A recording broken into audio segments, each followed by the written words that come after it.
Trump Wednesday over rising tensions.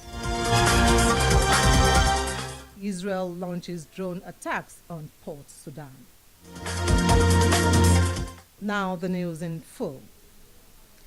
In a bid to curb escalating insecurity across the country, President Bola Tinubu has approved the establishment of a national forest guard system, ordered the recruitment of over 130,000 armed operatives to secure the country's 1,129 forest reserves.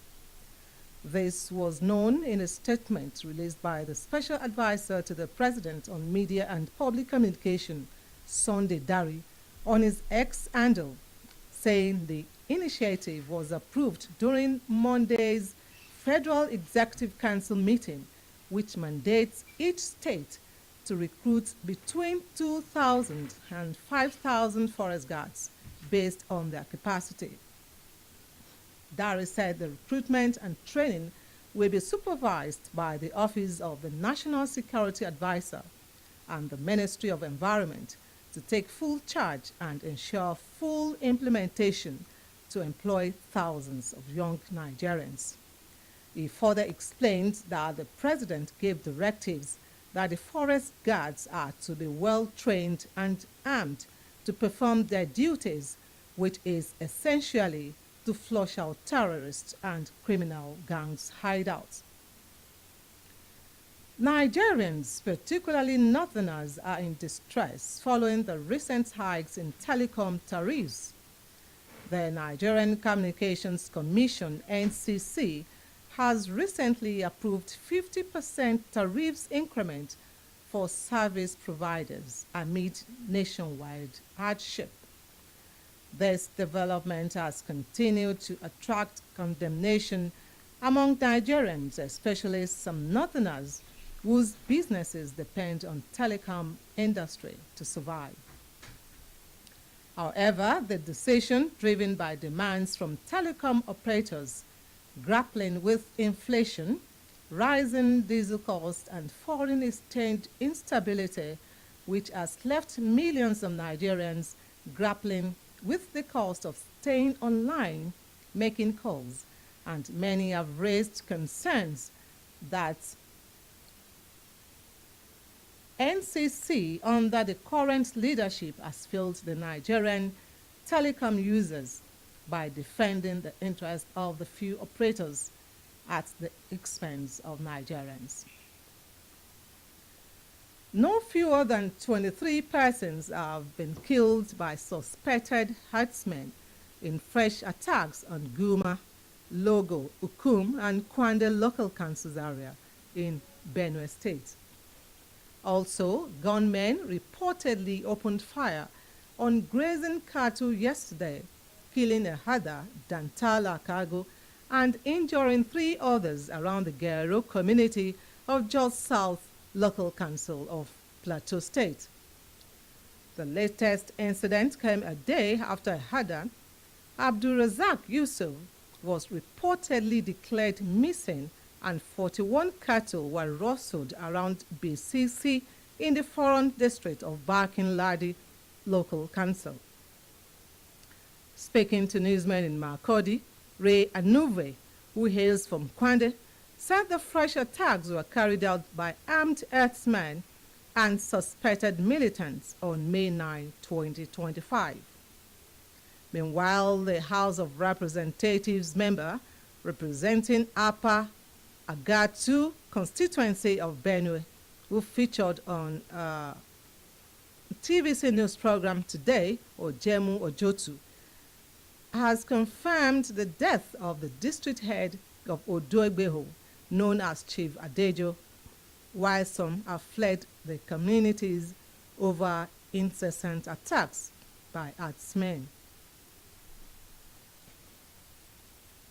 This is Vicinity 95.3 FM, Ikejile, Ijesha. Global News will continue shortly.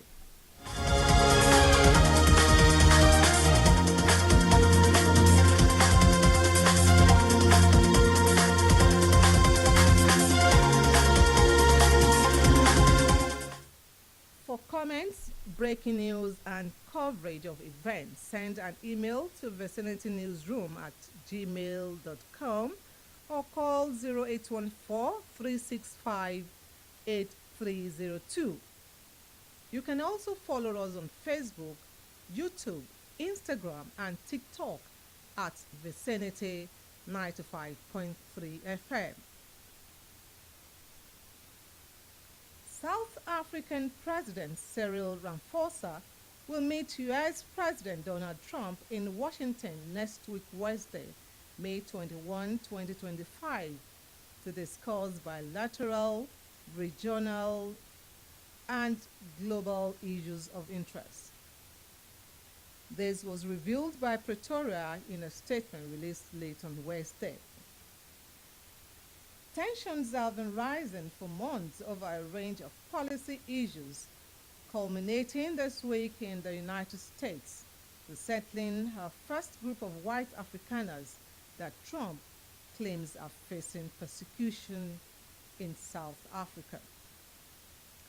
President Trump's announcement of sweeping tariffs in April, now paused for 90 days, has ignited fears for key sectors, including the automobile industry and citrus production, and trade discussions will also be part of President Ramaphosa's working visit to the U.S., which lasts from Monday to Thursday.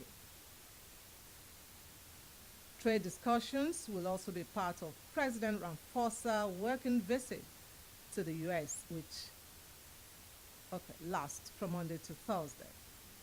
No fewer than 1.9 million people, which is equivalent to 90% population in Gaza, have been displaced amid ongoing war between Israel and Gaza.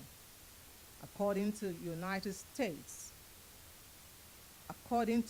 Nations, 430,000 people have been forcibly displaced since 18 March, when Israel ended a 2-month ceasefire and resumed its offensive in Gaza.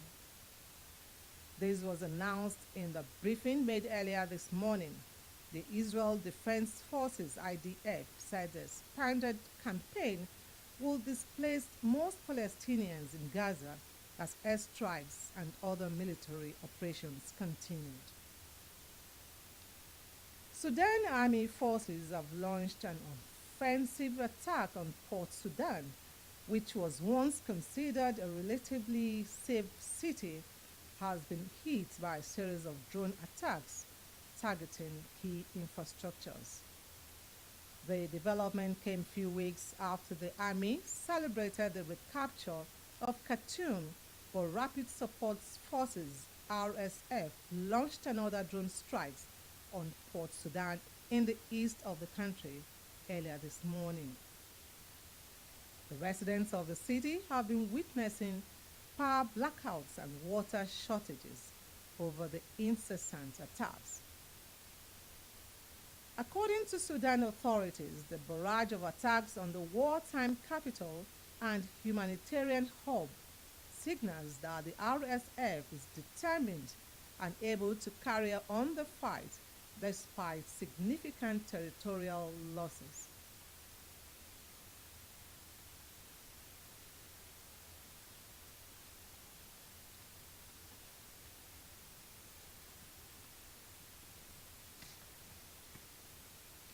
To end global news, another look at the headlines.